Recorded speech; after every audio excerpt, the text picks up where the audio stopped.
आषाढी अमावस्या किंवा दीप अमावस्या ही आषाढ महिन्यातील अखेरीस येणाऱ्या अमावस्येला म्हटलं जातं. आषाढ अमावस्या ही चातुर्मासातील पहिली अमावस्या असं मानलं जातं. श्रावण महिन्याला सुरुवात होण्याच्या आदल्या दिवशी ही अमावस्या येते.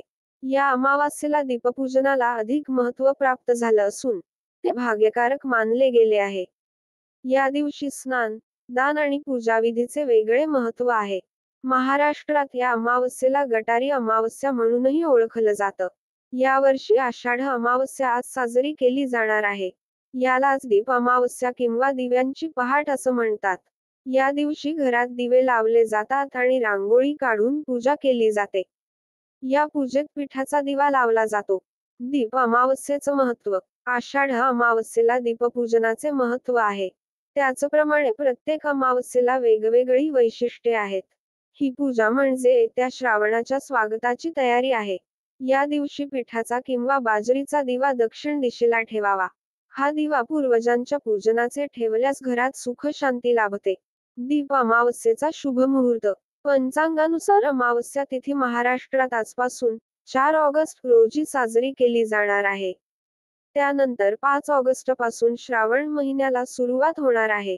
ही अमावस्या 3 ऑगस्ट रोजी दुपारी 03:50 सुरू झाली तर आज दुपारी 4:42 दीप अमावस्या संपन्न होईल. अशी साजरी करा दीप अमावस्या. दीप अमावस्येच्या दिवशी घरात ठेवलेले दिवे स्वच्छ केले जातात.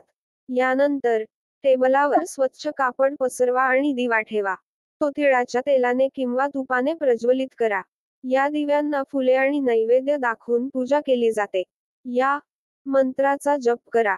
पूजा झाल्यानंतर दीप सूर्य अग्निरूपस्त्व तेजस तेज उत्तमम गृहाण मथुरता पूजा सर्व कामप्रदो भव. या मंत्राचा जप करा. या मंत्राचा अर्थ असं होतो की, हे दीपदेवा, तू सूर्यरूप आणि अग्निरूप आहेस, तेजामध्ये उत्तम तेज आहेस. माझ्या पूजेचा स्वीकार कर आणि माझ्या सर्व इच्छा पूर्ण कर, असा होतो. ही पूजा म्हणजे येत्या श्रावणाच्या स्वागताची तयारी आहे. आज अमावस्येला सुख शांतीसाठी कोणता मंत्र म्हणावा जाणून घ्या.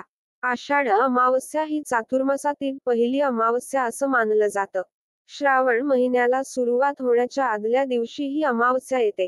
या अमावास्येला दीपपूजनाला अधिक महत्त्व प्राप्त झालं असून ते भाग्यकारक मानले गेले आहे. या दिवशी स्नान, दान आणि पूजाविधीचे वेगळे महत्त्व आहे. महाराष्ट्रात या अमावस्येला गतहारी या शब्दाचा अपभ्रंश होऊन गटारी अमावस्या म्हणूनही ओळखलं जातं. या दिवशी घरातील सर्व दिवे स्वच्छ केले जातात. त्यानंतर ते देवापुढे ठेवून दिव्यांभोवती रांगोळ्या काढतात. दिवे तेवूनच त्यांची गंध, फुलं, धूप अर्पून पूजा केली जाते व त्यास मनोभावे नमस्कार केला जातो. दिव्यांना दूध, साखरेचा नैवेद्य दाखवून लाह्या अर्पण केल्या जातात. अशी यथासांग पूजा करून दिव्यांचे तेज आपल्याला मिळून आपले अज्ञान, अंधकारमय आयुष्य उजळून निघावे, अशी प्रार्थना करावी. आषाढ महिन्याच्या अमावस्येला दीपपूजा करून आयुष्यात सुख, समृद्धी येण्यासाठी प्रार्थना केली जाते. या अमावस्येला तेलाचा दिवा लावल्याने शनी दोषांपासून मुक्ती मिळते. तसेच दानधर्म केल्याने पितरांचा आशीर्वाद मिळतो.